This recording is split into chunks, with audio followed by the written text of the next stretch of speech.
champ now. Yes, I didn't say. What are you looking so sad about, champ? I'm surprised at you. I mean, I'm really insulted. That's not right, what you just said.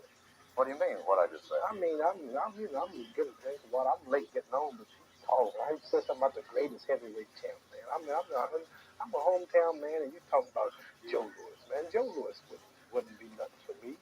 Joe, I tell you, Joe, do you think you would have stood a chance with me? Well, Clay, one time during my career, I was on a bum of month tour. I would have been a bum compared to you.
What's happening, my people?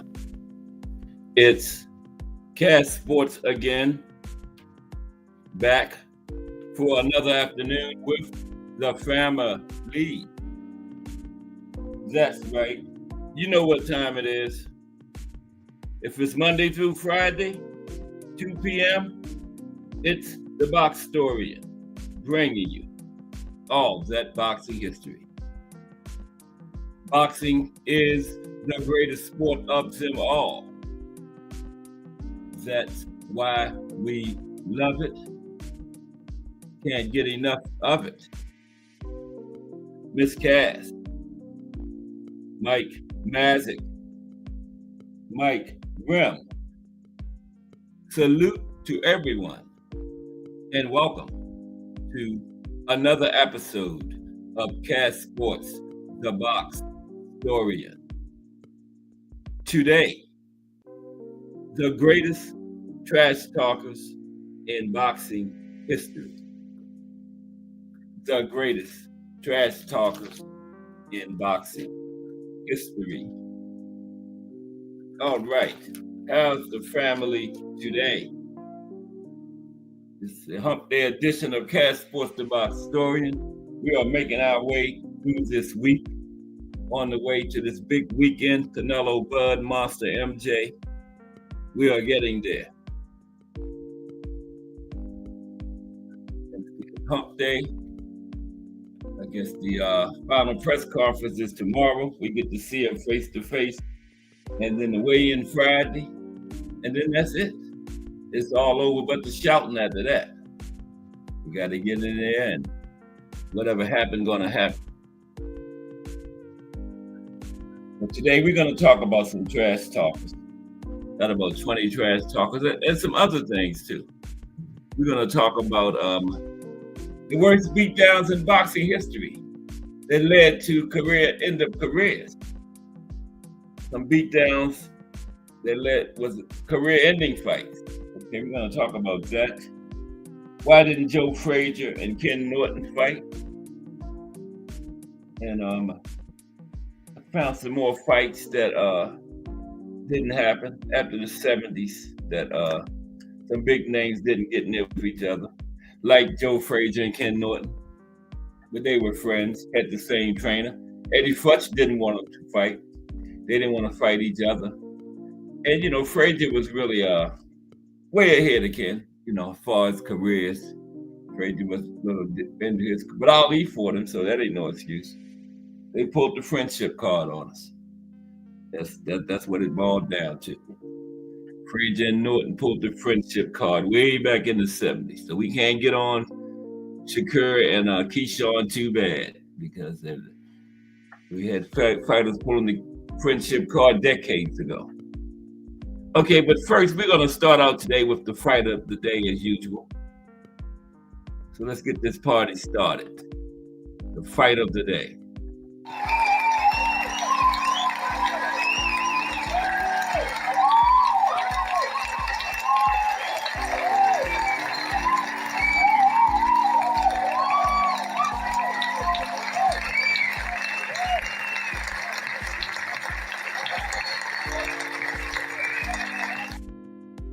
And the ring announcer said, let's get this party started. Okay, the fight of the day today is a real classic. Buster Douglas versus Mike Tyson, February 11th, 1990. And we're going to look at this fight, and we're going to look at the legacy of this fight. We're going to look at it like it's never been looked at before. Douglas versus Tyson, February 11th, 1990, 35 years ago. So let's get into the fight of the day today. We got Mike Mazzing and Mike Rim in the building, Miss Cass in the building too. So let's go with the fight of the day. Douglas and Tyson, the upset of the century, all sports. That was a huge one. Now, every serious fight fan is quite familiar with the narrative surrounding this fight. In 1990, the undefeated Mike Tyson appeared indomitable and unstoppable, while Buster Douglas was merely a talented but underachieving contender for Mike to destroy on his way to a much bigger fight. But this didn't happen, of course, since a powerful and precise combination in the 10th round snatched Tyson's title away, and with it, his air of invincibility. Buster took all of that, took his title, but more importantly, his air of invincibility. Al Booger in the building. What's up, Al Booger? Just started the fight of the day, Douglas Tyson. Everybody will know about that one, but we're going to look at it in a way it's never been looked at before today. Okay, yeah. But Buster not only took Mike's title, he took that air of invincibility away from him too.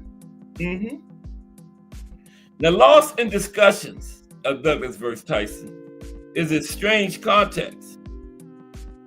Fought at 9 a.m. in Tokyo, Japan, in front of a reserved Japanese crowd. One of boxing's most startling dramas ended with an amazing knockout, which forever changed the heavyweight division. But it was only the climax to a story whose development was equally fascinating.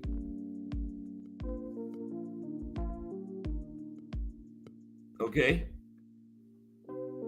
The development to this story was equally fascinating. Let's talk about it. Now, Mike Tyson signed for this fight thinking the unheralded Douglas would be an easy mark before his pending super fight with Evander Holyfield. Now, with 4 losses on his record, Buster typified the heavyweight contender of the late 1980s. Men such as Greg Page and Tony Tubbs. Big, talented, but lacking discipline and drive. Their special gift was to bore audiences with their lethargy, and introduce fans to new lows of disappointment. Now, Buster's life had been steeped in boxing since childhood, as he'd been schooled in the ring by his father, a former pro boxer himself, a middleweight, James Douglas. Yet Buster's father was a professional fighter too. Now, his physical abilities were obvious. He was big, strong, and equipped with arms easily long enough to keep the shorter Tyson at bay. Now, what was questionable was Buster's desire. He had already been stopped twice in his career, and had never shown the relentless will required to become world champion. Okay? Buster had never shown that. Now, this Buster winning against Greg Page by decision in 1986. Okay? Yeah, Greg was kind of like Buster. Big, talented heavyweight, but didn't show the desire, Didn't train hard and all that, Same, had all the potential, but never reached his potential. Greg Page, just another Buster. But that's Buster and Greg Page in 86, a decision won by Buster. Now, Buster's lone appearance on the big stage had been a shot at the IBF title against Tony Tucker. In a stupor-inducing fight, Douglas himself performed like someone who had just been roused from bed, right? When the fight was somewhat hastily stopped after Douglas absorbed a series of hard right hands in round 10, he exhibited less disappointment than a man who had just missed the bus. Few thought highly of Buster's ability, and absolutely no one thought he had a chance to defeat Mike Tyson. No one, except for William Old School of Red. Okay. Old School said he picked him. Right? But unusual and highly emotional circumstances attended the challenge's preparation for the biggest opportunity of his career. As just 3 weeks before the fight, his mother died, okay? And Buster and his mother were very close. And members of his team were concerned Buster would be too grief-stricken and discouraged to continue training. But rather than to deflate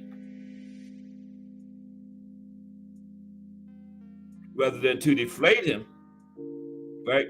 His mother's death did the opposite. It had a galvanizing effect on Buster. And he later said that after her passing, his training became markedly more intense. Perhaps when confronted with the loss of a parent and the horror of mortality, a mere boxing match with Mike Tyson, who Douglas had already promised his mother he would beat, right? Wasn't such a harrowing thought after all. He already promised his mother he was going to beat Mike. And then she passed away, so Buster came in there motivated with this fight. Yes, he did.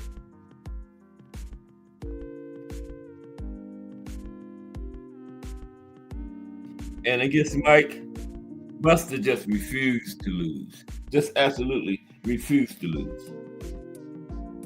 So if Buster Douglas was focused, fearless, and spurred on by memory of his mother, Mike Tyson was undisciplined and sloppy. And Mike would later state that he had hardly trained for the Buster fight, perhaps to exculpate himself, but it was obvious that his personal life had gone to hell by that point.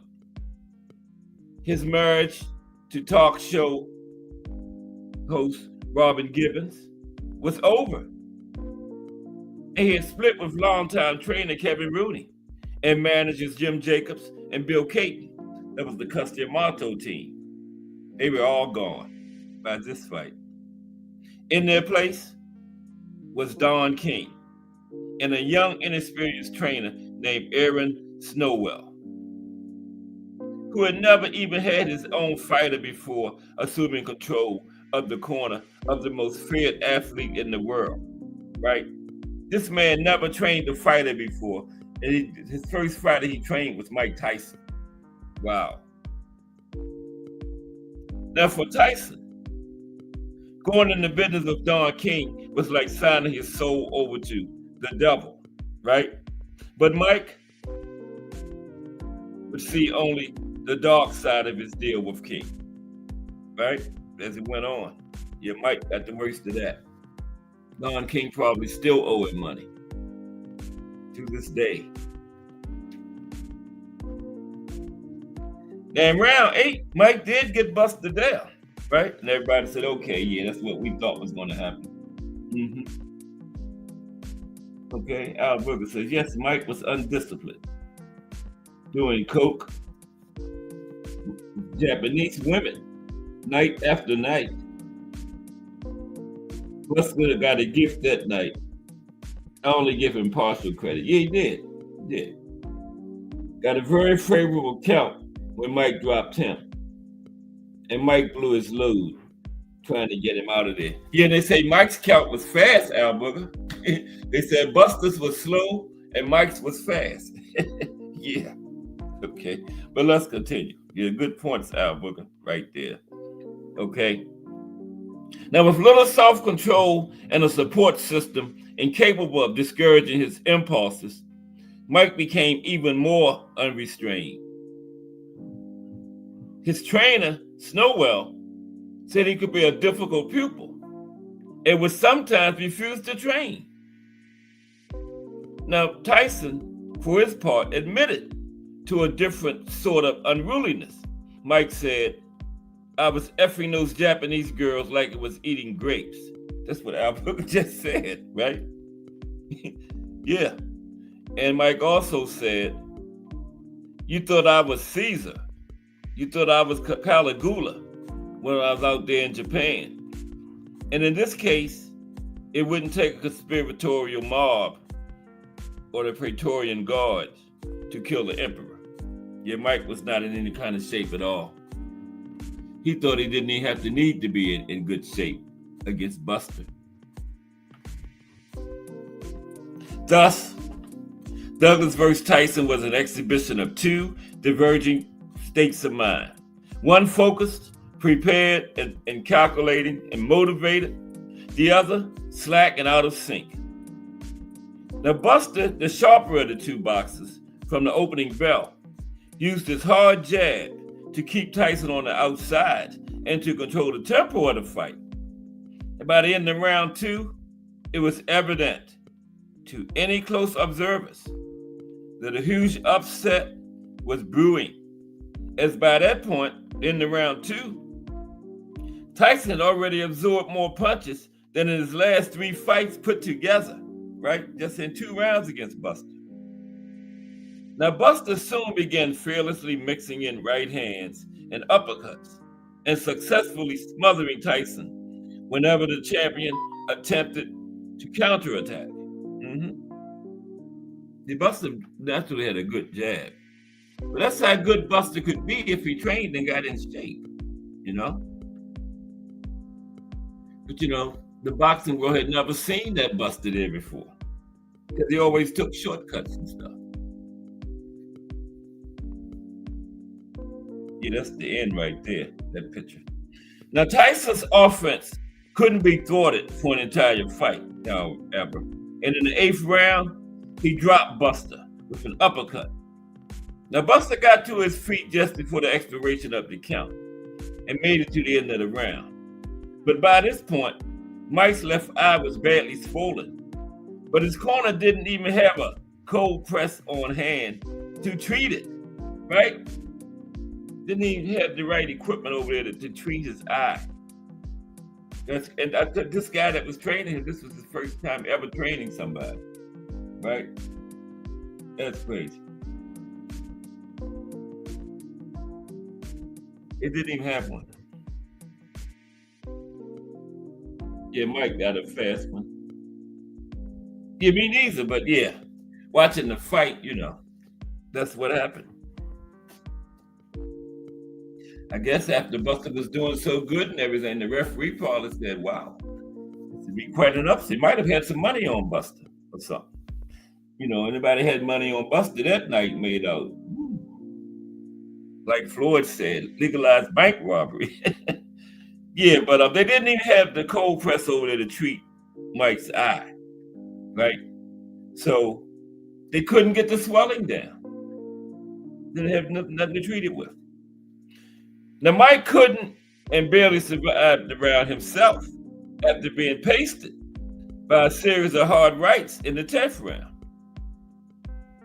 But in the same round that he dropped Buster had a pretty good sequence at the end of the round. Now, in the 10th round, Buster caught Mike with a hellacious uppercut that violently launched Mike's head back, right? The subsequent combination floored Mike, and the day's champion could only fumble for his mouthpiece as the referee count narrated the final seconds of his championship, right? Yeah, I remember he was looking for his mouthpiece, but try to get up. What you worrying about the mouthpiece for? You don't beat that 10 count, you ain't gonna need the mouthpiece. No way, there he is. Looking for his mouthpiece. That's crazy, right? Get up first. And then, it's a timeout in the fight. You just got knocked down. The referee going to pick it up and head to the corner, clean it off, and give it back to you immediately once you get up, right? So after the fight, Don King claimed that Tyson's knockdown in the 8th was actually a knockout, that Douglas had benefited by an overly generous count. This argument was meritless, and Douglas, his life now forever altered, returned to Columbus, Ohio, a heavyweight champion. His reign was brief, though, as Evander Holyfield knocked Buster out with a single right hand to the chin later that same year. I think it was the 3rd round. Now, Mike Tyson fought 4 more times before being sentenced to prison for the rape of a beauty queen. Well, they said it was rape. Anyway, he reemerged to win the heavyweight title again, but only as an unconvincing imitation of what he used to be. Yeah. And I think that fight, Bruce Seldon, when he got there, I think that was fixed. He hit Seldon with the left hook. Looked like he missed him by a mile. He fought on, he won. Salute. Yeah, we're looking at our fight of the day, Buster Douglas and Mike Tyson today. Yeah, but Mike did get another title. I think it was the WBA with Bruce Seldon. I think all that was set up anyway. But there's Mike, no longer the baddest man on the planet after that. Mm-hmm. But if Iron Mike later proved to be little more than a lucrative myth, an all-too-human cash cow impersonating his former self, right? When he came out of prison, that's what he was doing, impersonating his former self. It was Buster Douglas who had first exposed the fear underneath Mike's ferocity. Sometimes the guy just breaks your will, Mike later remarked, after having been robbed of his resolve. He would spend the rest of his career pretending he'd gotten it back, right? But he never did, no.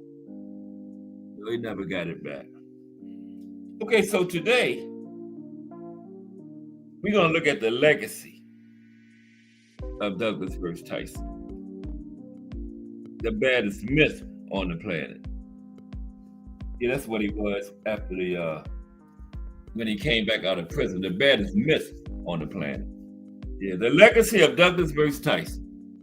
Let's look at that before we get into these the baddest trash talkers, the greatest trash talkers in boxing history.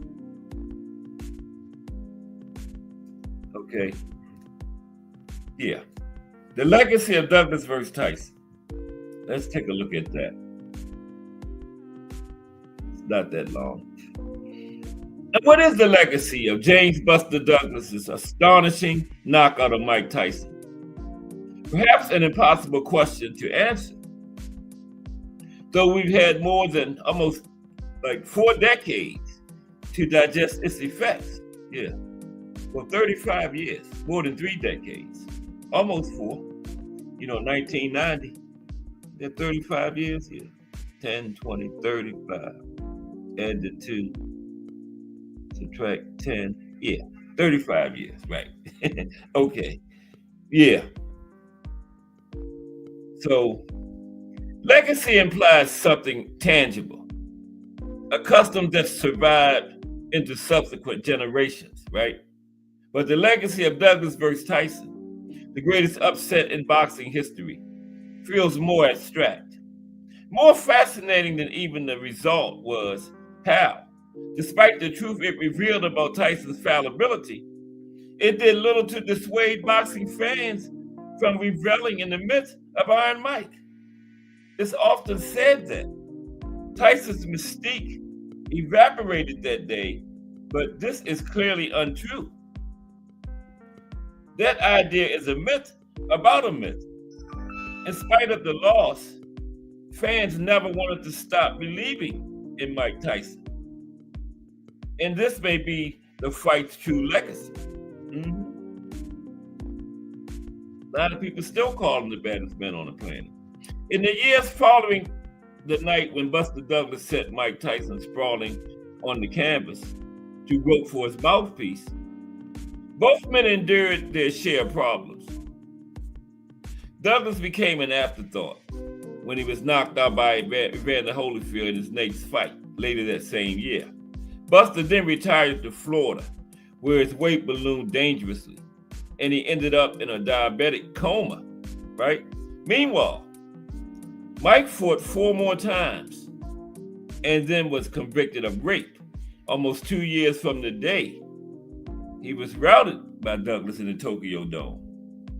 Yep, almost 2 years to the exact date when that rape conviction came down. Yes, it was.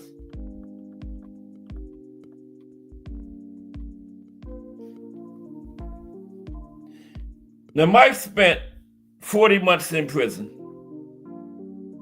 and went over 4 years without a fight. But when he returned, he was paid a staggering $25 million to box a club-level fighter named Peter McNeely. Yeah, Mike got $25 million for his first fight when he got out of prison. Wow. How many people are going to do that? Go to prison for rape for 3 years and then come out. How many boxers come out of prison and make $25 million for your first fight back? And they wanted it to be Big George Foreman. Just to think how much they would have made if it would have been Mike and Big George. But that one fell through. It was an unknown Peter McNeely. Just think if his first fight out of prison would have been Big George. And he made $25 million against Peter McNeely. And that's the top 5 pay-per-view of all time. Right? Crazy. That is unbelievable. Yeah, $25 million in his first fight out to box a club-level fighter, Peter McNeely. Now, at that point, it was the biggest event in television history. The fight was not legitimate insofar as legitimate implies both boxers having a chance to win. Now, McNeely was a sacrificial lamb, slaughtered at the altar of the Tyson myth. And Mike received a resounding ovation during Jimmy Lennon Jr.'s long ring introduction. His disciples, unbothered by his sins, had returned to revel in his darkness. 2 fights later, Mike knocked out Frank Bruno. Okay, it was Frank Bruno, to regain a world championship. Now, Bruno himself, a believer in Tyson's indomitability, crossed himself several times before the opening bell, but the deity he appealed to failed to save him, while his dark counterpart, standing in the opposite corner, collected his head. Yeah, there's him and Bruno. That was who he got the WBA.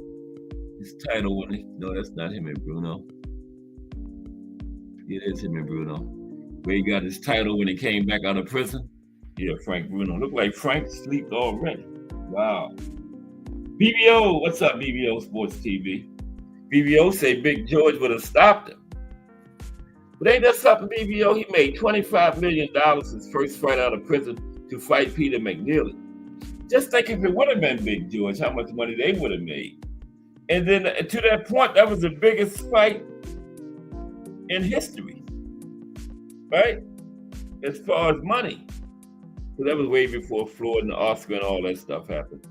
But wow, so I just wonder how much they would have been if it would have been Big George Foreman. But that didn't happen. Give a salute, BBO, from the STN Sports Talk Network. Okay? So let's finish this so we can get to these trash talkers. The greatest trash talkers in boxing history. Now, people who follow Mike's career closely knew he'd regress by the time he fought Buster. Whether he was out of shape, unfocused, or betrayed by his unruly personal life, that day in Tokyo, Japan makes little difference. Buster Douglas gave Mike an ass kicking, but regardless of how forcefully he has destabilized the Tyson myth, it still persisted and endures to this day. Many people, most of whom don't follow boxing closely, still regard Mike Tyson as the benchmark from which to judge other heavyweights. They are awed by his menace and the availability of vintage Tyson's footage on YouTube ensures their understanding of him can draw from a bottomless well of evidence. Now, Mike created an archetype, both for what a heavyweight should look like and how a heavyweight should fight. For those still seduced by his snarl, any deviation from his model represents a betrayal of his template. Yeah, many people think that way. Still think that way about Mike Tyson. Any understanding of Mike's popularity, which was a genuine phenomenon, must proceed from a consideration of how fame is manufactured. A great fighter's esteem is proportionate to how consistently his comportment in and out of the ring reaffirms the public's perception of him. Now, Tyson's fighting style, physical looks, and background held a digestible appeal. He was understood, however, reductively as a human animal, sprung from a New York shithole, and his story was easily graspable for anyone desirous of a dramatic narrative. Mike had already proven his ferocity in the 1980s when he blasted his way to the top of the heavyweight division, winning 27 consecutive fights, 25 by knockout. And I think like his first 19 wins were knockouts, and his first 12 fights were first round knockouts, right? So yeah. Yeah, that's the one with Bruce Seldon. Look at that. He laying on the ground covering up. Why don't you just quit? Yeah, that was in Las Vegas. That fight was the same night Tupac Shakur got murdered. Now, by the time Mike got to Buster Douglas, the public had already firmly decided who he was. It didn't really matter that he lost, because an upset could be explained away by his being in poor condition and unfocused. It didn't matter that he went to jail for rape, because this form of carnal violence bolstered his animalism.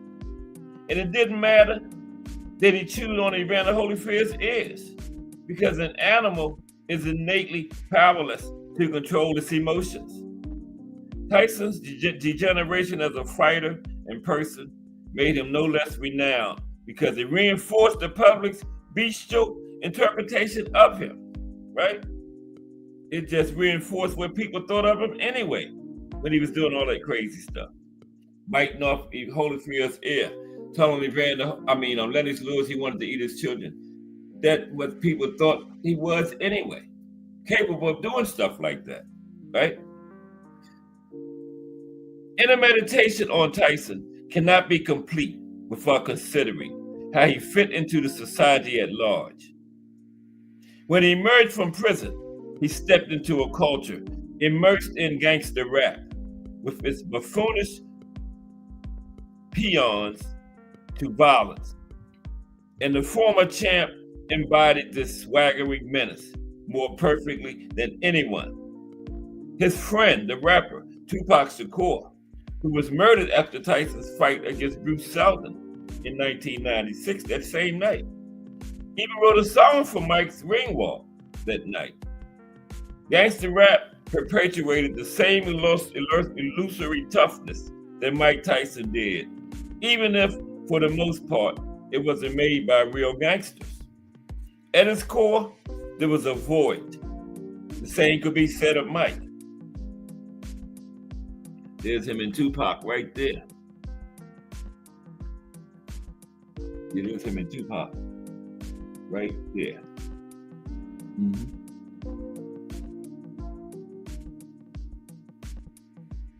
Yeah, showing gang signs.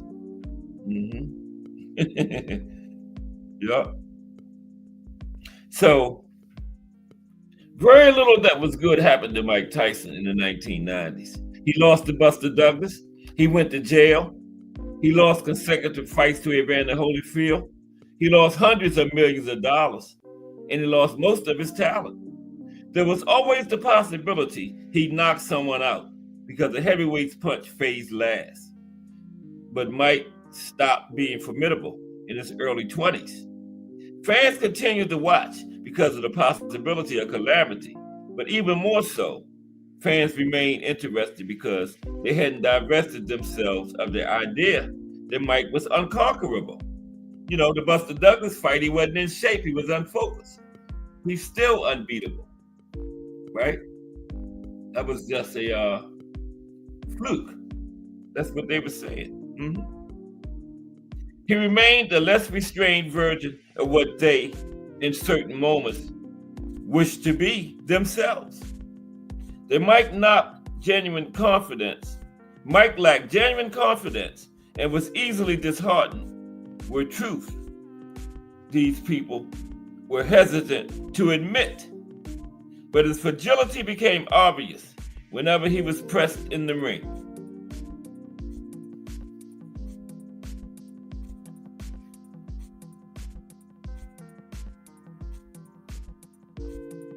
You're no longer scary in the ring. He was still monstrous, though.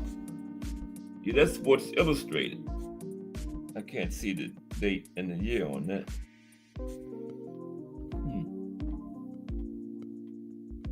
But anyway, legacy is a difficult thing to define. But what's a more objective measure of someone's impact in boxing than pay-per-view buys, right? When Mike faced Lennox Lewis in 2002, he was some 13 years past his prime, but the fight still set sales records, despite the fighter's obvious disparity in skill and mental equanimity. It had a tumultuous promotion, during which Mike attacked Lewis at a press conference and hit his leg in the subsequent brawl. During the pre-fight introductions, a line of security guards diagonally cut the ring in half. And Mike was beaten badly, of course, but he took his whipping respectfully. Mike didn't bite his way out of this fight or lose his temper, but appeared to accept it as the closing act in a career that had passed its expiration date. He would fight on out of desperation and for money, but Lennox Lewis had in fact sealed the lid on Iron Mike's coffin. Yeah, that was the final nail in the coffin right there, Lewis. Yeah, and there it is there. Mike on the mat.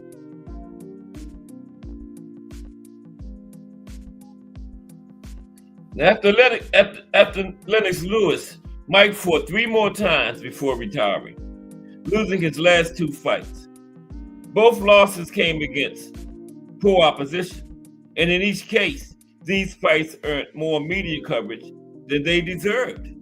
By then, Mike was a pathetic figure, but that didn't stop people from talking about him. People have never stopped talking about Mike. If he was boxing right now today, even as the faded post-prison version of himself that knocked out Frank Bruno, he would obliterate Floyd Mayweather's pay-per-view records. Look at him and Jake Paul. His exhibition fight against Roy Jones Jr. proved this. The reason being that the public is attached to Mike Tyson in a far more visceral way. Now, Floyd Mayweather cannot incite the passions of fight fans in the same manner as Mike Tyson. Now, Floyd was a brilliant boxer who successfully sold his own importance, but as a person and as a fighter, Floyd leaves more people cold, whereas Mike set them aflame. Yep, Floyd leaves them cold, Mike set them aflame. Yeah, that's the Buster Douglas fight again.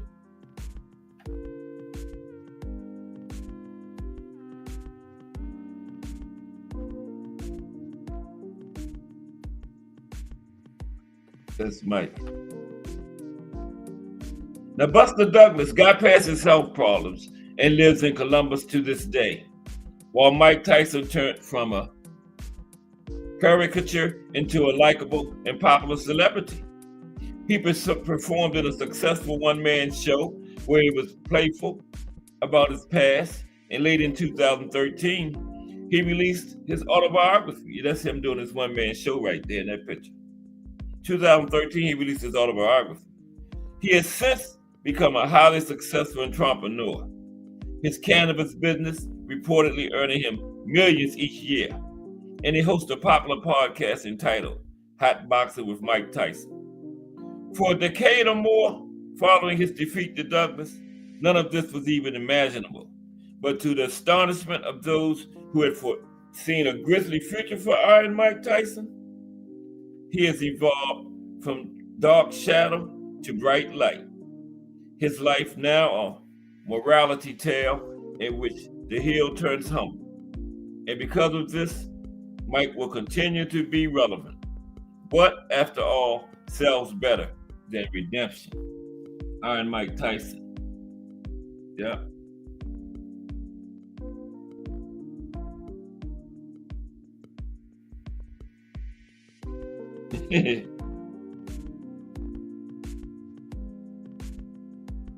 Yeah, they had at a press conference, Al Booger, they got the tussling, right?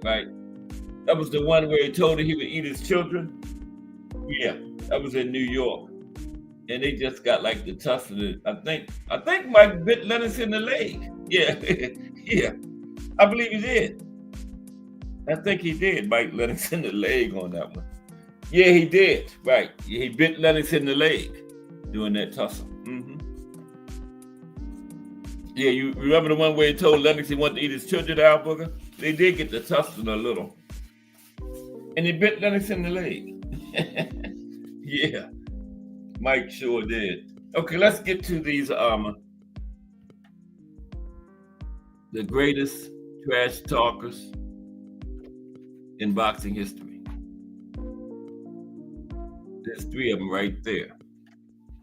Floyd Mayweather, Tyson Fury, and the greatest trash talker of all times, Muhammad Ali. Can you turn that light on for me? Please, thank you. You came in at the right time. Appreciate it. I appreciate it. Okay, let's talk about the greatest trash talkers in boxing history. I was waving by to Miss Cass. Okay. The greatest trash talkers in boxing history. Jarrell Hattie, salute. What's happening? How are you today, Jarrell? Yeah, we're going to talk about some trash talkers today. I got 20 of them. the greatest trash talkers in the history of the sport. And we making our way on down to who's fighting this weekend? Canelo Bud. Kensaw Love One, salute. How are you today? Good to see you. Yeah, Canelo Bud this weekend, Monster MJ. And remember, Monday, the entire show is going to be the panel. We're going to do the fight of the day Monday, and then we're going to chop up these fights, talk about these fights. That's going to be Monday. The fight of, Canelo and Bud.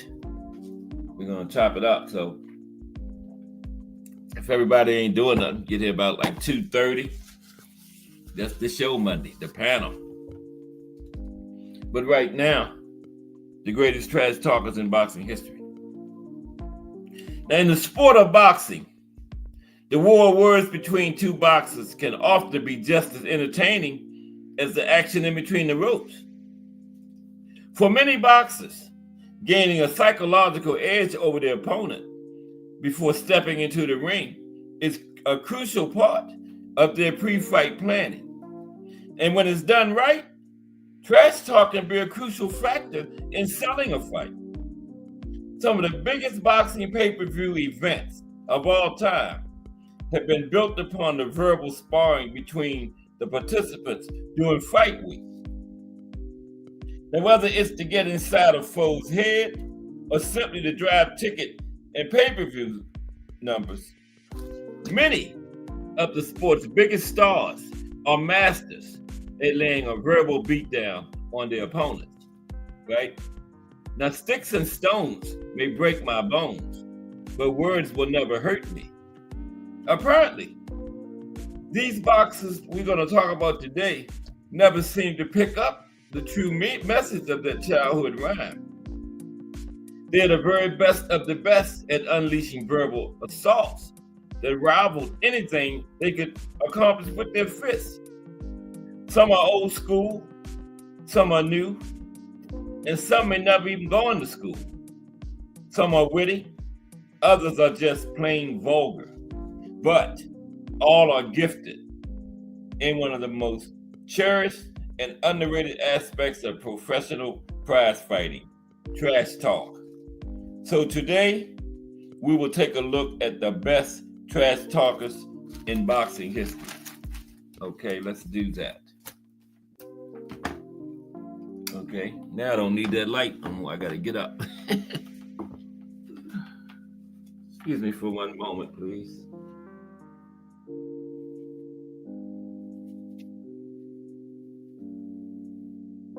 Okay, yeah, I got 20 of the best.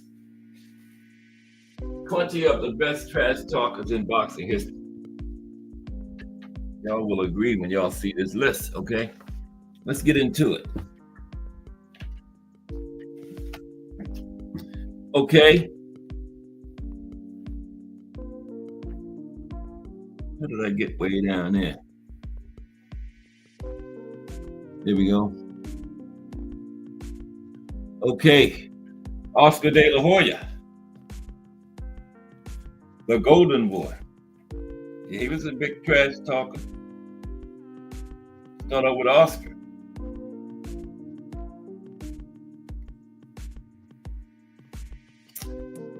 Now, the Golden Boy was a master of getting under the skin of his rivals, often making use of his ability to speak both English and Spanish to both rile up his opposition and appeal to a Hispanic audience. This, combined with his impeccable delivery, helped him to build up his rivalries with the likes of Floyd Mayweather, Felix Trinidad, and Shane Mosley. Even after retiring, following his 2008 loss to Manny Pacquiao, Oscar continued to use trash talk to sell fights, this time as a promoter. His ongoing feud with Canelo Alvarez is proof of this, as Oscar rarely misses an opportunity to take a pop at the Mexican superstar. Yeah, he be on Canelo. All right, Roy Jones Jr. How about the trash talkers today? Roy Jones Jr. Roy Jones's verbal ability almost matched his outrageous level of talent between the ropes. Never short on confidence, Roy is one of the only fighters to ever sing himself to the ring. Yeah, he sang during his ring walk, remember that? The trash talk didn't end once the bell rang either, as Roy Jones became famous for talking to his opponents as he was putting a beating on them. He rarely let his foes get the better of him in the trash talk stakes either, often having a comeback ready for any taunts they might fling in his direction. Roy Jones, okay. Ryan Garcia.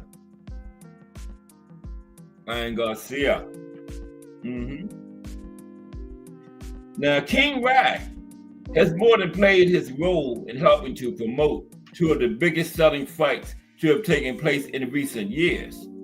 His fights with Gervonta Davis and Devin Haney both did huge numbers at the box office, and a lot of the buzz surrounding both of those fights was created by the California native.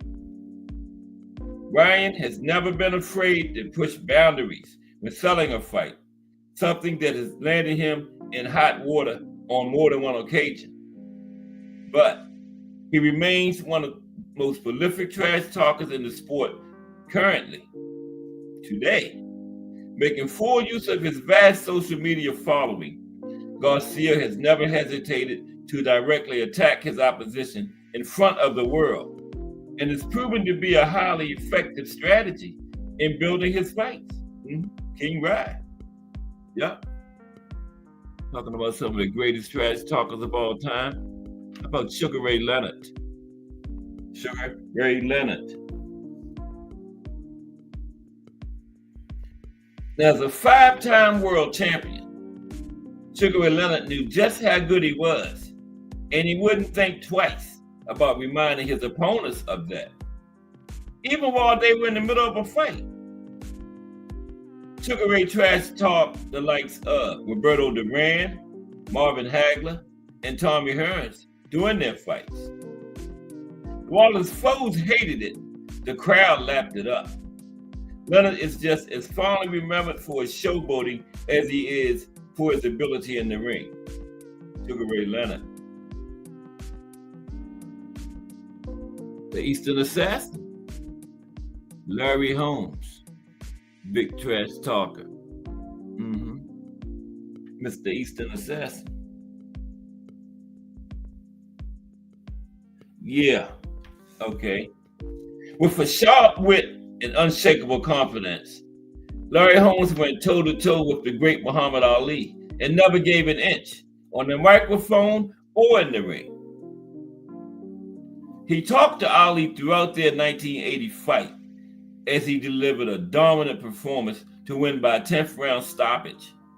The Eastern Assassin was never afraid to make things personal, either inside or outside the ring. More often than not, it gave him the upper hand in fights.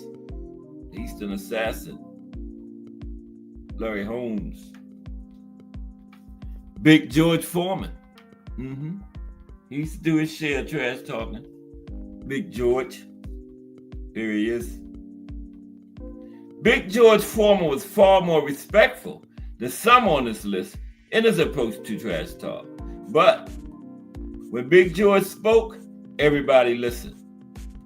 Big George always made it clear that he expected to come out on top in every fight without resorting to cheap tactics.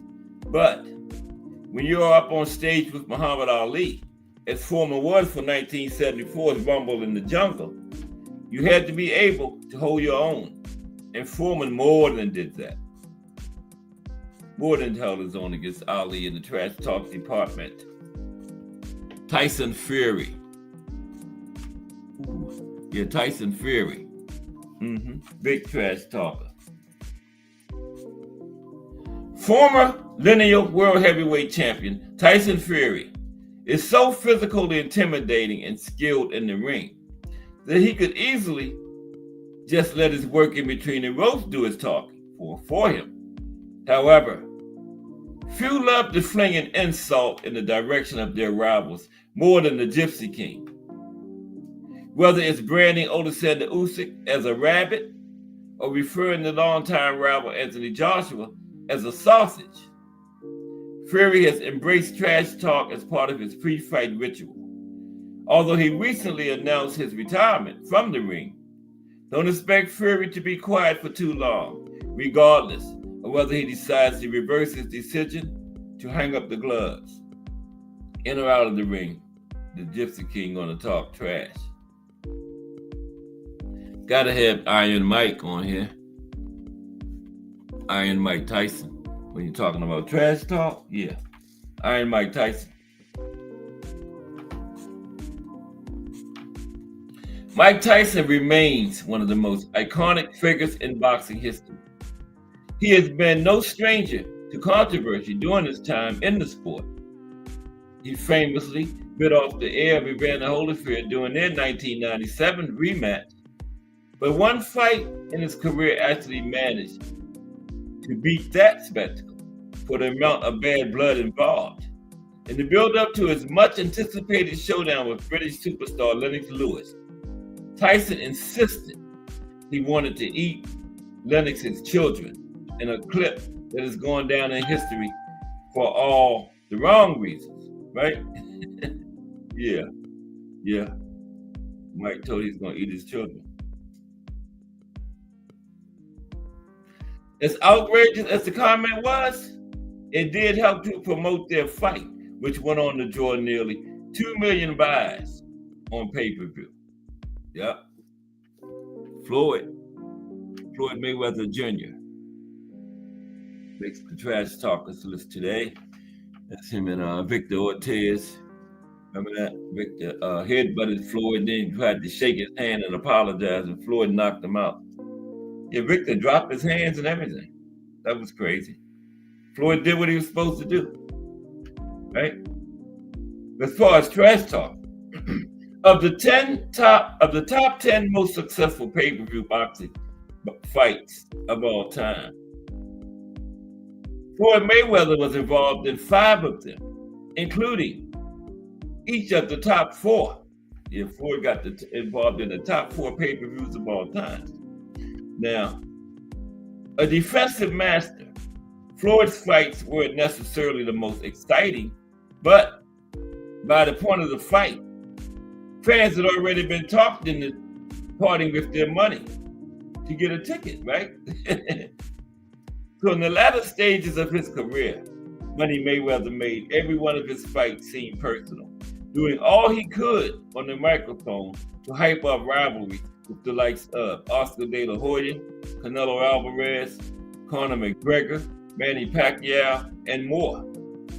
Such was Mayweather's love of trash talk that he would even take aim at those he wasn't even fighting, such as veteran HBO commentator Larry Merchant, who Floyd famously blasted for not knowing shit about boxing after his September 2011 win over Victor Ortiz. That's one in the picture right there. Yeah. Okay.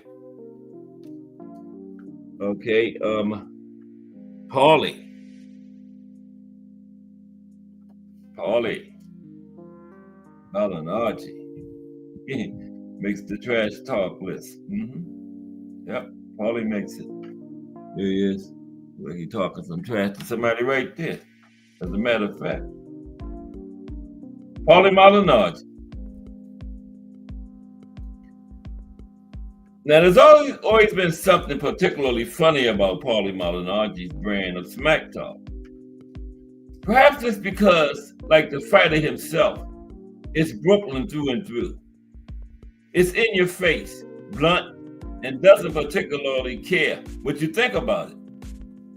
Now, Paulie is a particularly gifted wordsmith.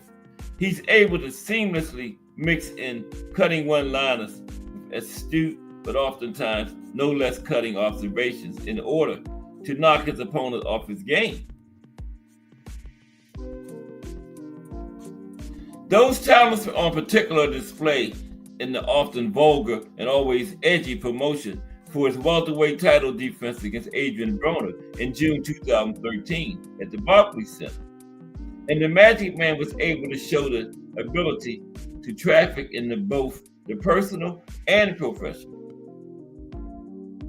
Paulie said, Adrian Broner is nothing more than a Floyd Mayweather wannabe. He doesn't just fight like Floyd. He talks like Floyd. He breathes like Floyd. He needs to get his own character. That's what Paulie said about Adrian Broner at the press conference announcing the fight. And of course, those were easily some of the nicer things Paulie had to say about Adrian. His complete unwillingness to pull punches has often led him into some sticky situations, particularly when discussing the often sordid world of boxing politics that gets and keeps fighters ahead or behind in the game.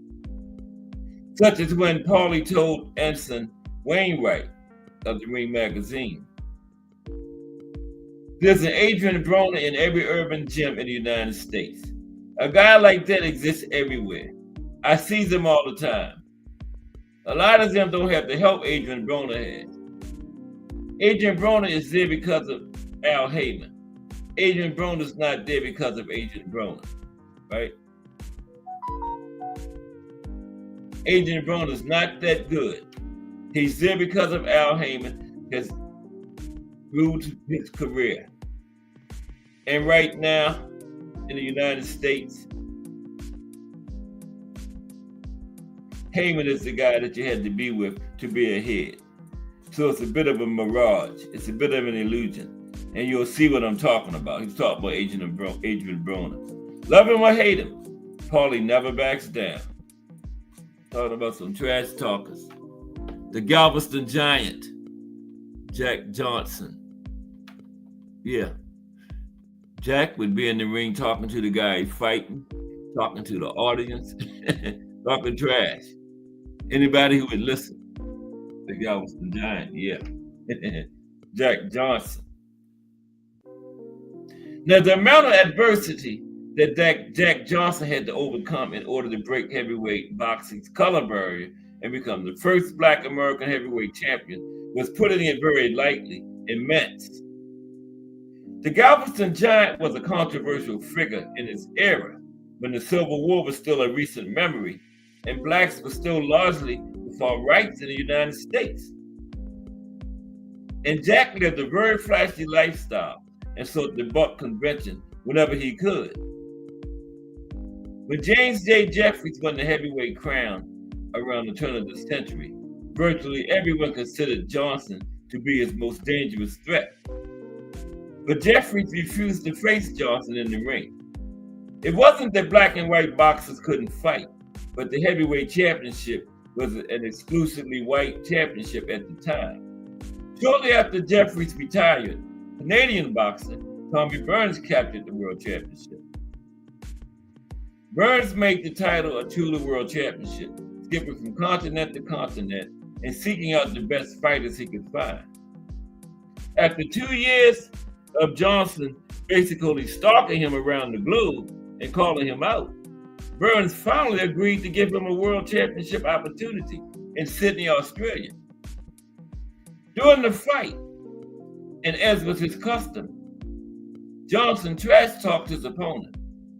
Nothing particularly vile or nasty like we've often seen today, but given the culture of the time, risky nonetheless. Jack said to Burns, "Poor little Tommy, who told you were a fighter?" Johnson told his foe. He would also frequently meet him with mock praise each time he landed a punch. Poor Tommy, who taught you to hit? Your mother? Sure, mild by today's standards, but context is everything. And Johnson was a trailblazer in the world of boxing and trash talk. Yeah, could be his legacy right there too. First black heavyweight champion and the first well-known trash talk. Jack Johnson, the Galveston Giant. Okay, after Jack, we have, who do we have next? trash talker. Oh, Prince Nassim Hamed, the Prince. Yeah. Prince Nassim Hamed. I went the wrong way. There we go. Prince Nassim Hamed is next. Okay? Lost in his flamboyance, trash talking ability, and polarizing nature is a fact. The Prince Nassim Hamed was a hell of a fighter.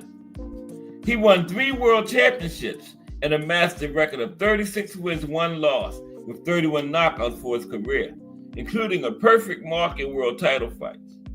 His U.S. debut against Kevin Kelly in December 1997 is still one of the most exciting fights of all time.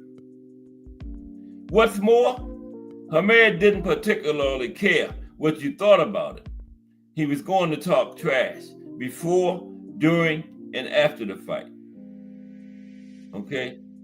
And he was going to make sure you knew it before, during, and after the fight. It was just a constant cycle with Prince, and it made him one of the cockiest and most interesting characters ever to step into a boxing ring. The thing that made Hamed unique, aside from his supreme physical talents, was his ability to force people to either love him or hate him. There was absolutely nothing close to a middle ground. It just didn't exist. And even more than a decade after his retirement, it still didn't exist. Hamed's penchant for the dramatic was equal parts self-promotion, arrogance, and mild disdain for anyone who dared challenge his reign as featherweight champion. The Prince was always good for more than a few and few laughs. And for one of his classic moments,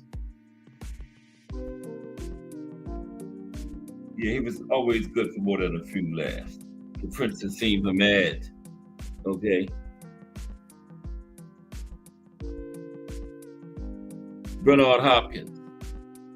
B-Hop. Yeah, you know he was a trash talker.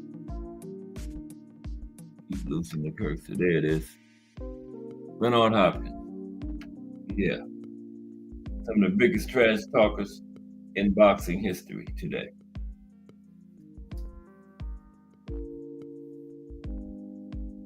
Bernard Hopkins, the alien/executioner. Okay. Now, Bernard Hopkins was a throwback in every sense of the word. From his rough and tumble, some say dirty fighting style, to his old school demeanor and his willingness to get intensely personal with his opponent. Everything about B-Hop screams an era going by. Few could possibly forget his intense battle, at least verbal, because the fight was a wipeout with Felix Trinidad back in 2001. Now, Felix had been handpicked by promoter Don King to emerge from the middleweight championship series as the first unified middleweight champion since Marvin Hagler more than a decade prior. Now, all the hype left Hopkins, already a middleweight champion for 7 years by that night, feeling disrespectful, right? Disrespected. B-Hop felt disrespected. And B-Hop met disrespect with disrespect. One of his most iconic and controversial moments came when a younger and luckily more fleet of foot Hopkins snagged and threw the Puerto Rican flag on the ground at a press conference held in Puerto Rico and nearly sparked a riot. Because first he did it, they had one in New York, they had one in Puerto Rico. He did it in New York, then he did it again in Puerto Rico, almost started a riot, man. Yeah. For something more recent, his 2011 trash talking to then light heavyweight champion, John Pascal, is legendary, funny, and shows us once again why B-Hop is master of his craft in more ways than one. The elder statesman of the sport had a warning and a snide suggestion for his foe on HBO for John Pascal. I said to him that once I kick his ASS in Montreal, he's going to move. He's going to move back somewhere where he came from. I think it's Haiti. They need him back there. He cannot walk in Montreal after May 21st. That was the date of the fight. And in an interesting twist, Pascal has barely been seen in the city or the ring in the nearly since the fight. Okay, next is at the B-Hop is Lights Out, James Toney. About some trash talk. Okay. Here's JT. James Lights Out Tony. Okay, let's take a look at Lights Out. With one of boxing's all-time greatest nicknames, Lights Out, and one of the biggest mouths, James Toney certainly merits consideration on any list ranking the best trash talkers in boxing. There was the time when the exceptionally gifted rap yapper responded to a question about who would win a fight between Chris Eubank and Nigel Benn with the quip that he beat both on the same night, and the mother too. Or how about when he scored what was probably the signature victory of his career over Michael Nunn to win his first world championship in 1991. Once the fight was signed, Lights Out wasted little time letting his foe know what he thought about him. Spoiler alert, he didn't think about him highly. Lights Out never hesitated to point out that he felt Nunn was less a fighter and more a dancer in the ring. He even went so far as to warn him that he quickly find out it's no damn disco. When the fight began in an interview with ITV's Jonathan Ross. But then Nunn went on to fight brilliantly, refusing to back down and walloping Toney with a stiff jab and fierce combinations on the inside. With 7 rounds in the books, Nunn was well ahead on all 3 scorecards.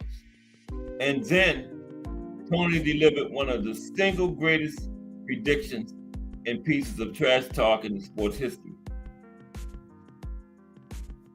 You're losing it, son. You're losing it.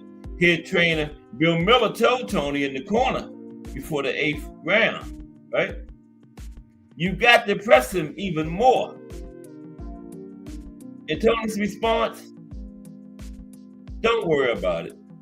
He's not going the distance. And he didn't.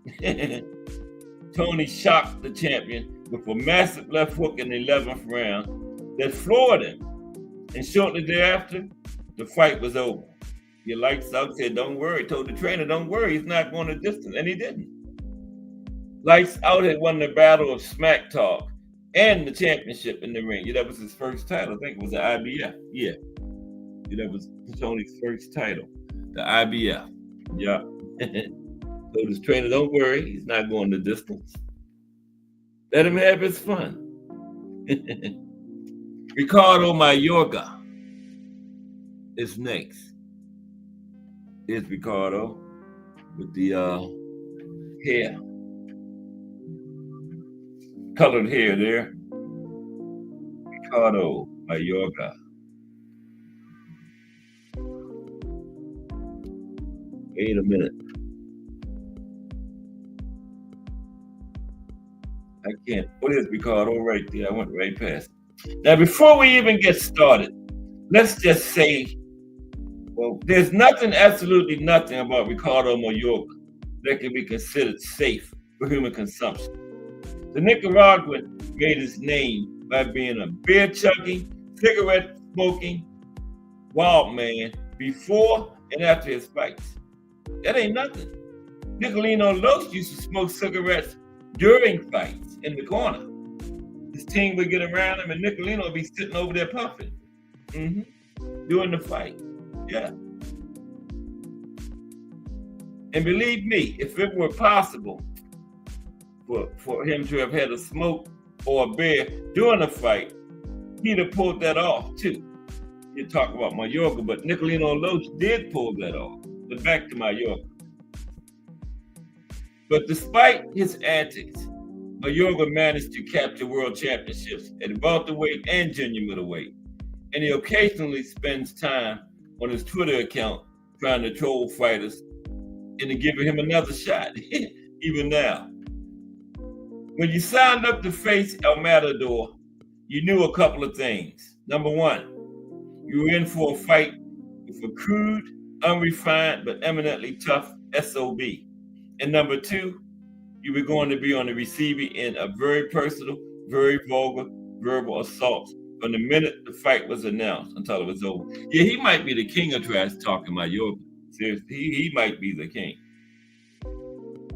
Some of this stuff was just downright ugly, and it wasn't beneath Mayorga to frequently sling ethnic and gender-based slurs at his scope. He seemed to have a particular animus toward Latino fighters and would frequently seem to become enraged while spewing venom at them in his native tongue. The only thing we can hope is that some of the translations were wrong. Yeah, Mayorga might be the king of trash talk. Seriously. He might be the king. Okay? Ricardo Mayorga. Yeah. You talking about trash talk. Mayorga was a beast. Okay. Give me for a moment. We got like 5 more. Of the greatest trash talkers of all time. Okay. About 5 more. 4 more. We haven't even got AB in yet. We haven't got the Adrian Broner yet. You know we're not finished. Okay, and next is, after Mayorga, next is Adrian Broner. Okay? AB, Adrian Broner. Here he is on the left. Okay. Now, Adrian the Problem Broner is known for his controversial and often offensive trash talk. His brass persona made him a polarizing figure in boxing, with antics like calling out opponents' girlfriends and making outrageous claims. Now, despite criticism, Broner's trash talking ways helped him secure high-profile fights and kept him relevant in the sport. AB, the Haymaker, David Hay, was a big trash talker. The Haymaker, David Hay. David Hay.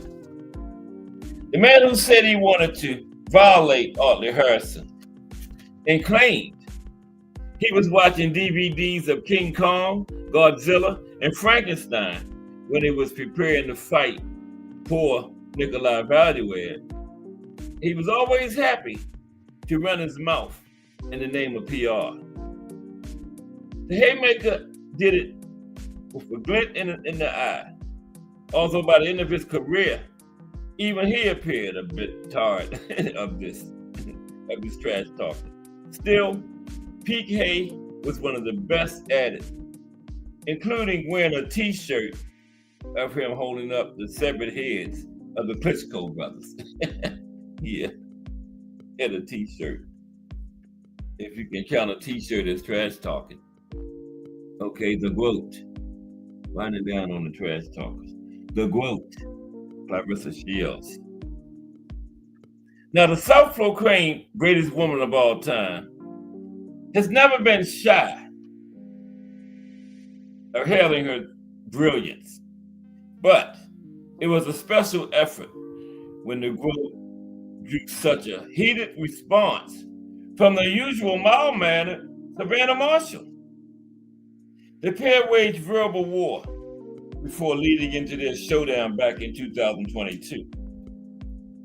Now, while that war of words with Savannah was going on, Clarissa also found time to inform Jake Paul that she could defeat him with one hand. Okay? Clarissa Shields holds the crown as the elite smack talker in women's boxing.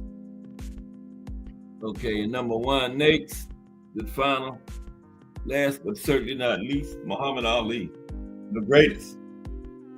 Talking about trash talk. Muhammad Ali, okay? I had 19, not 20. Now imagine being so renowned for your trash talking ability that you become one of the most legendary sports figures of all time. That's exactly where Muhammad Ali's verbal skills took him. He was certainly top level inside the squared circle, too, winning the world heavyweight title on 3 different occasions. But it was his rhythmic taunts that truly made him stand out to the masses. His trademark phrases, such as float like a butterfly, sting like a bee, the hands can't hit, but the eyes can't see, have become even more iconic than his fights, right? Ali always claimed to be more entertaining than he was outright mean, though. Something that endeared him to boxing fans around the globe. Now, despite his confidence and swagger, he was seen as a man of the people and is still called the greatest to this day. Okay, there you have it, the greatest trash talkers of all time.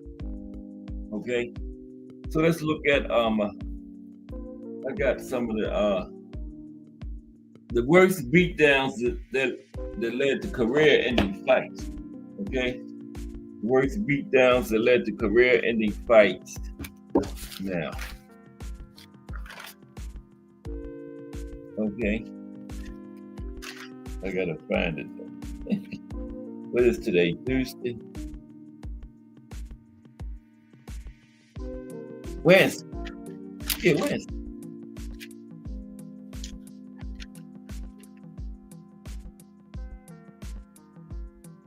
But how's everybody's Wednesday?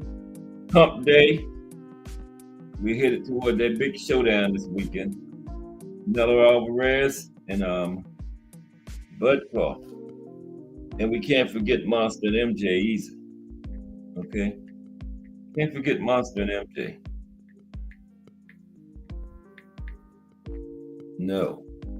Because that's coming up too. And don't forget that Monday, the entire show is going to be the panel. We're going to have a fight of the day. Gotta have a fight of the day. And then I'm going to drop the link. Fight of the day usually lasts like 15, 20 minutes. Just say 2:30. If you can get it by 2:30, help me out. Chop this fight up this weekend. I mean, Monday. Yeah. And yeah, we're going to Canelo, Bud, Monster, MJ, and whatever else is on the card, too.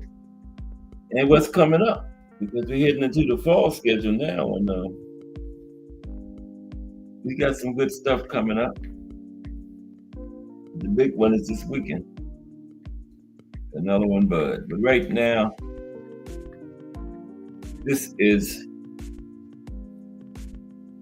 some of the most brutal fights, beatdowns that ended careers. Okay, some of the most brutal beatdowns that ended careers here.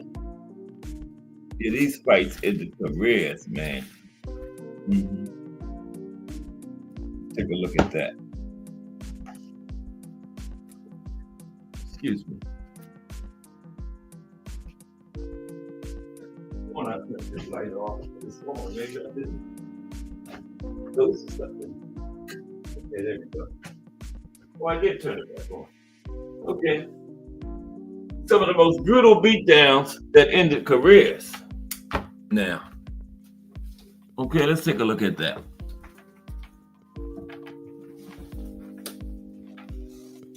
Let's take a look at that.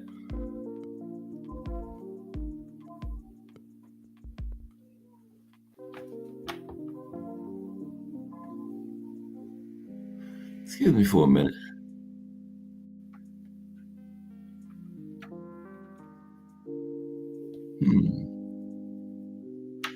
Okay, as boxing fans can attest, there's nothing quite like two prime fighters going to war and leaving it all in the ring.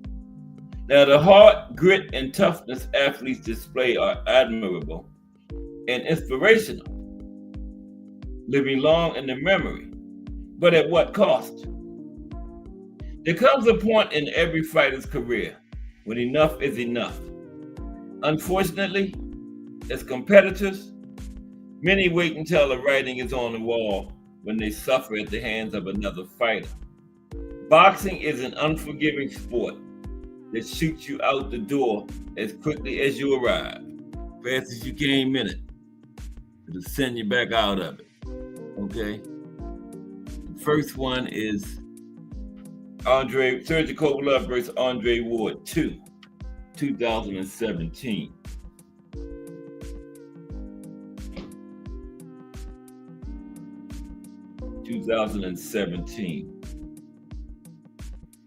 Kovalev lost his O and he never looked the same after that.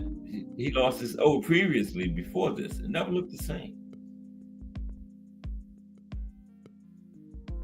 Now, the first fight took place in June 2016, pitting two undefeated champions against one another. After a grueling 12 rounds, Ward got the nod, but the decision was widely disputed. Now, the rematch was held a year later at the Mandalay Bay in Las Vegas. So Kovalev lost his O in the first fight between these two. Okay?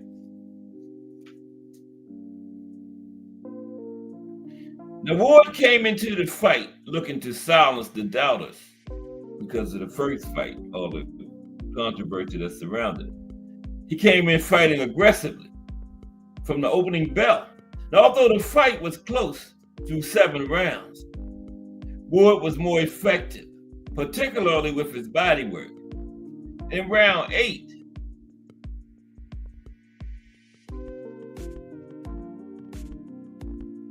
Ward landed several heavy right hands, visibly hurting Kovalev. He then went to the body, closing the show with vicious shots to the midsection. Now, Kovalev's aura of invincibility was gone. Since then, he lost 3 times, including a brutal TKO to Elita Alvarez and a devastating knockout to Canelo. Right? But that was the fight after his decline, after losing the Ward, was clear. That was the fight that was the beginning of the end for Kovalev, that Ward fight. Had 2 brutal knockouts after that. Elita Alvarez and Canelo Alvarez. Mickey Hatton versus Manny Pacquiao, 2009. Hatton was brutally knocked out by the Pac-Man.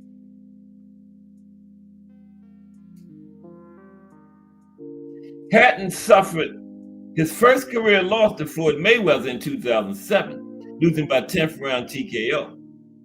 After winning his next 2 fights, he was scheduled to defend his IBF and ring titles against Manny Pacquiao. Pacquiao was the betting favorite, but Hatton fans were hopeful after his TKO victory over Paulie Malignaggi in 2008. But from the opening bell, it was all Pacquiao. Hatton went down twice in the very first round and struggled to find any momentum. In the second round, Pacquiao landed a clean left hand on Hatton's chin, putting him out cold in the middle of the ring. Immediately after the fight, Hatton declared he would take a hiatus from boxing and didn't have any intention of fighting. He attempted a comeback 3 years later, lost to Vladislav Senchenko, and then he immediately retired for good. But the Manny fight was the one that put him into retirement. Okay? These are just some beatdowns that ended careers here. Victor Ortiz versus Marcos Maidana, 2009. Ortiz Maidana, 2009. Ortiz was a rising star whose career trajectory was immediately altered after this fight. Immediately altered. Victor Ortiz faced Marcos Maidana for the interim WBA light welterweight belt in 2009. He entered the fight on an 8-fight knockout streak. Many touted Ortiz as a future star in the division. But The opening rounds of the fight were chaos, with both men getting knocked down. As the fight went on, Madonna continued his relentless aggressive approach and opened up a cut on Ortiz in the 5th round. The ringside physician stopped the fight in the 6th round, with Ortiz unwilling to continue. This led to criticism of Ortiz's heart and championship grit. Although he made a successful comeback, Ortiz struggled to regain consistency and showcased the lack of mental toughness in later fights. His career became sporadic, featuring long layoffs and multiple defeats. Within a few years, he no longer had a significant standing at the championship level. The Madonna fight was the beginning of the end for Victor Ortiz. He was still kind of young then, right? But just had one of those beatings, like we talking about, beatdowns that led to careers ending. Next one, Antonio Margarito versus Manny Pacquiao, 2010. Manny ended a couple of careers. Pacquiao punished Margarito over 12 rounds. Manny ended Ricky Hatton's career. Now you get Antonio Margarito. Margarito faced Pacquiao, and he ended Oscars too, remember? Pacquiao did. Margarito faced Pacquiao in 2010 for the vacant WBC junior middleweight title at Cowboy Stadium, Arlington, Texas. He was AT&T Stadium. He was considerably larger than his opponent, outweighing Pacquiao significantly, and a 6-inch reach advantage. Unfortunately for Margarito, this did not help him at all in the fight. Didn't help him at all. Okay. Pacquiao put on a dominant display, battering Margarito for 12 rounds, with the final scorecards reading 120-108, 119-109, and 118-108. Margarito suffered tremendous damage throughout the fight and was taken to the hospital immediately, where he was discovered he had a broken orbital bone. His face was so badly swollen that his surgery had to be postponed for 2 days. The loss effectively ended Margarito's run as a top-level contender. He was stopped over a year later by Miguel Cotto, with the lingering damage from the Pacquiao fight being a contributing factor. Manny ended another career. This was the beginning of the end for Kell Brook too. He fought Earl after that, but this is what did it here. Kell Brook versus Triple G. He had no business up there. Triple G demolished and broke his orbital bone. Then Earl broke the other one. Wow. Tough man had both orbital bones broken. Well, at least Earl said, I know that one's probably still hurting from the Triple G fight, so I'm gonna work on this other one. That was nice of him to do that. Brook went up 2 weight classes to challenge Triple G. 2 weight classes. See? That sounds familiar. Somebody's doing that this weekend. Who is it? Going up 2 weight classes. Bud Crawford. Look what happened to Brook. Got his orbital bone broken, everything. Things that make you go, Now, Brook fought most of his career at welterweight, amassing a perfect 36-0 record. Earl was his first loss at welterweight. The Triple G was his first loss overall, but it was at middleweight, right? Now, Brook moved up to middleweight to take on Gennady Golovkin in 2016. Brook had never previously fought above welterweight, okay? Triple G briefly stunned Brook in the first round. Brook recovered quickly and enjoyed some success after that, landing clean combinations, helping him gain confidence. But the power of Triple G's shots proved to be significant. Brook's eye socket became badly damaged, leading to a 5th round stoppage.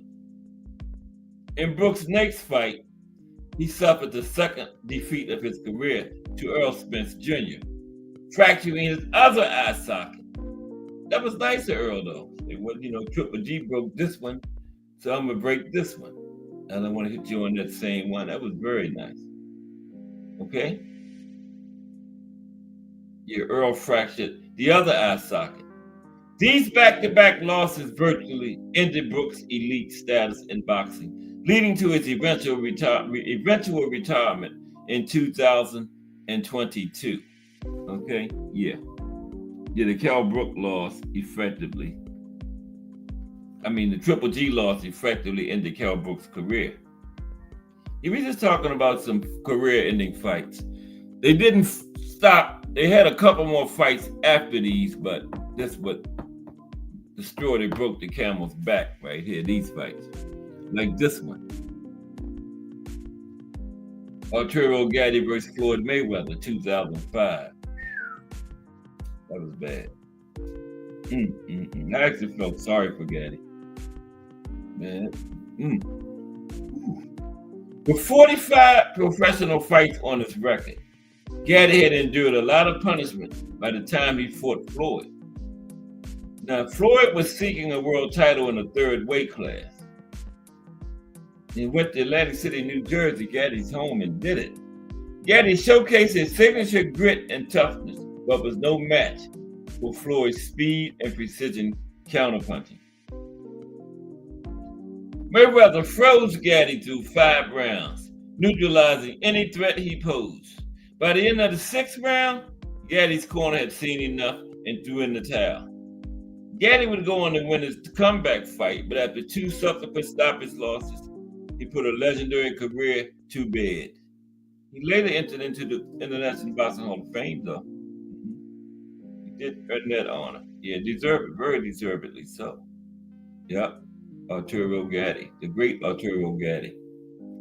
This one, I don't even know what Amir Khan, I guess he was getting money, I don't know. Amir Khan versus Canelo Alvarez. And there he is. That's Amir, by the way. Khan stepped up here we go again. Khan stepped up 2 weight classes to challenge Canelo at middleweight. Who's the other one? Kell Brook. Challenged Triple G. 2 weight classes. That's happening this weekend. Somebody stepping up too. And these 2 didn't end very good. Ended very badly. One got his orbital bone broken, and there's the other one right there that stepped up 2 weight classes. There's the other one right there. Taking a nap. Stick a fork in it, because he is done. Triple done. And this was an enormous fight taking place in the T-Mobile Arena in Las Vegas.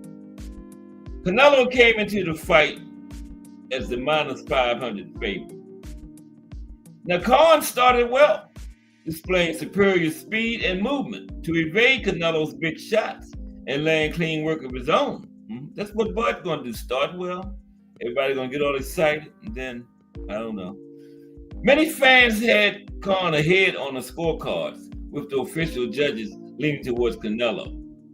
In the 6th round, Canelo landed a ferocious right hand during an exchange, rendering Khan unconscious immediately. They have weight classes for a reason. Khan went 3-2 after the loss to Canelo before officially retiring in 2022. The fight with Canelo marked the peak of his career. He never regained consistency at the highest level following the knockout. He probably got a nice payday. Okay. We have Mike Tyson versus Kevin McBride. Yeah, that's Mike sitting over there.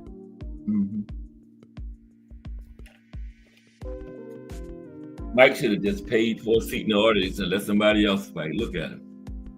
Damn.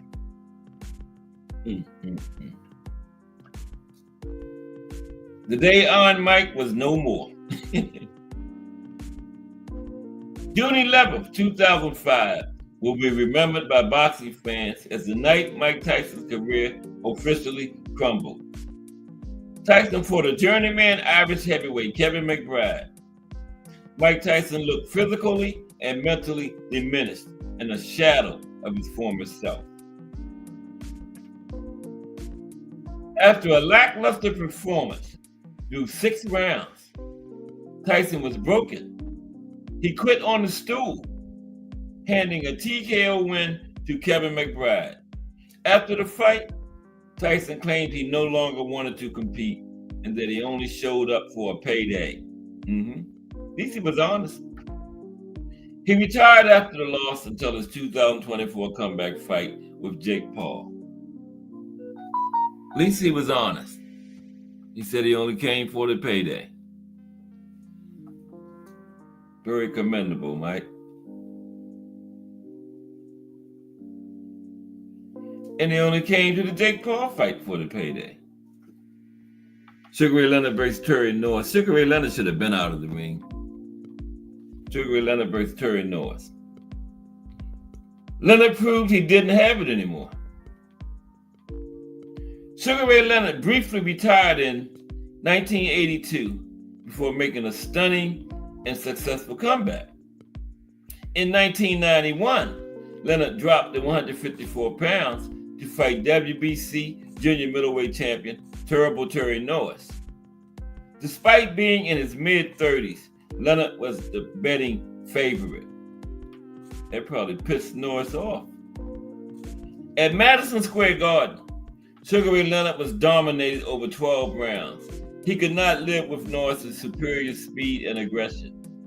Norris marched forward from the first round to the last, bloodying Leonard.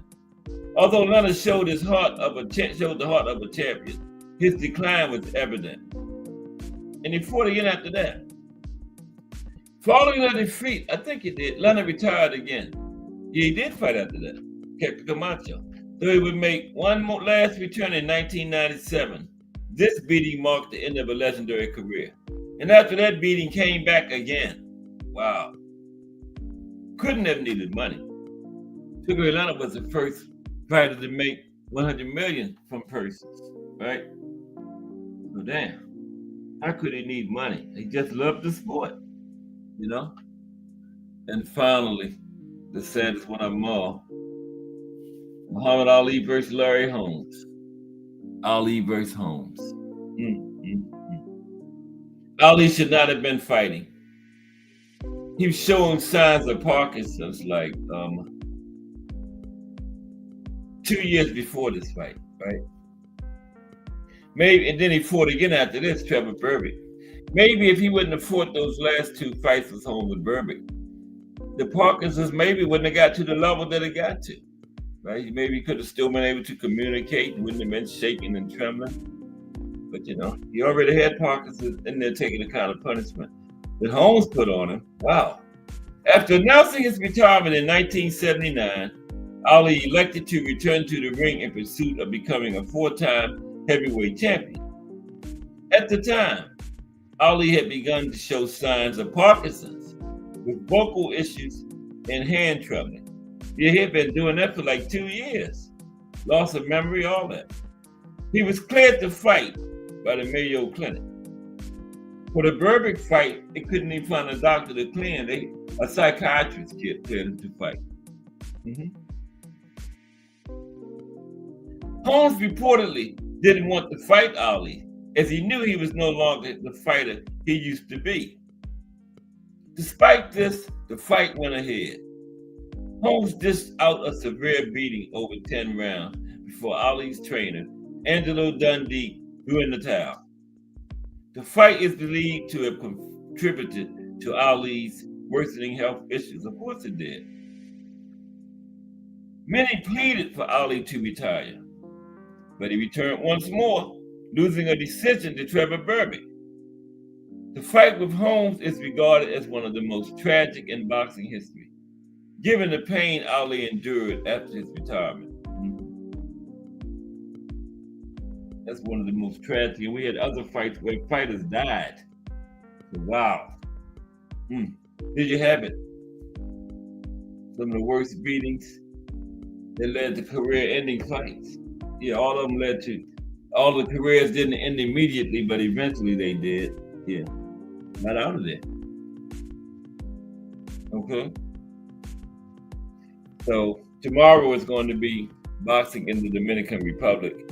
Friday is going to be the life and career of Vasil Lomachenko. Okay. Boxing in the Dominican Republic and the life and career of Vasil Lomachenko. And why didn't Joe Frazier and Kenny Norton fight? I had something else, but let's save that for another day because it's winding down now. Yeah. It was three main reasons. We're going to talk about them in a second for like 10, 15 minutes. Three main reasons they didn't fight.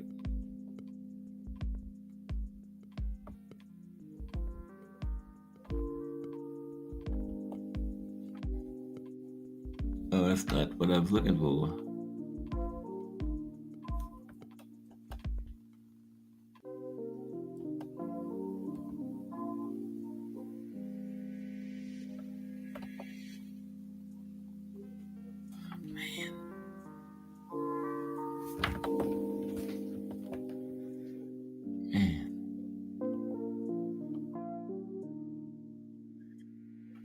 I cannot find it.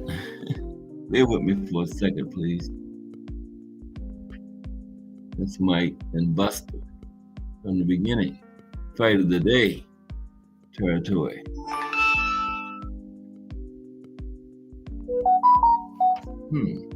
Where is it? Maybe I didn't do it. Yes.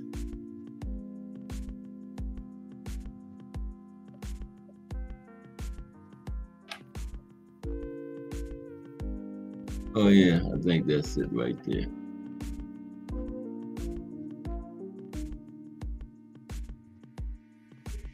Yeah, that's Ken Norton, Larry Holmes, Joe Frazier. I guess there must be either Holmes or Norton's wife. Leaning up against both of them, so I don't know. Okay, but why didn't Joe Frazier and Ken Norton ever fight? Let's discuss that for like 5 or 10 minutes.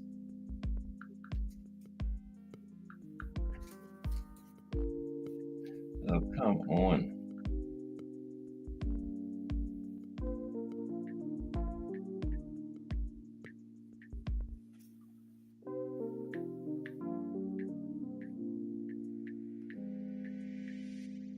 Really? Joe Frazier and Ken Norton. They were friends. It was three main reasons. Eddie Futch trained both of them. The great Eddie Futch. Okay. There we go. The great Eddie Futch trained both of these great fighters, Norton and Frazier.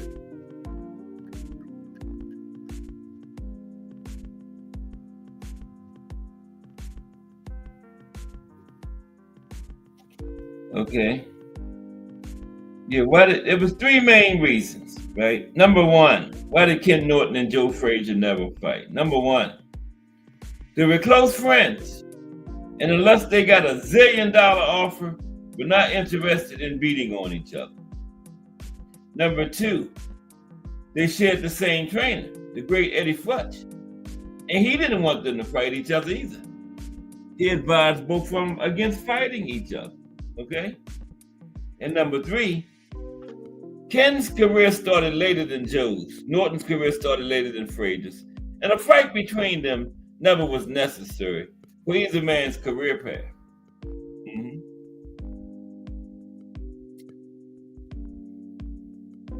Now, any decent management team, when they have a potential title contender, books him very carefully.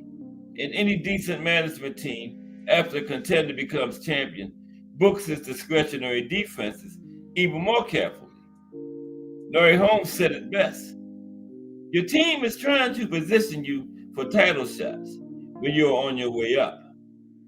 They book up not down, and avoid dangerous fights if they can be avoided in order to maximize your chances for a title shot. Now, when you are champion, you book discretionary shots for work and easy money and avoid dangerous fights. When you're trying to regain a title, you are even more careful, just trying to position yourself again.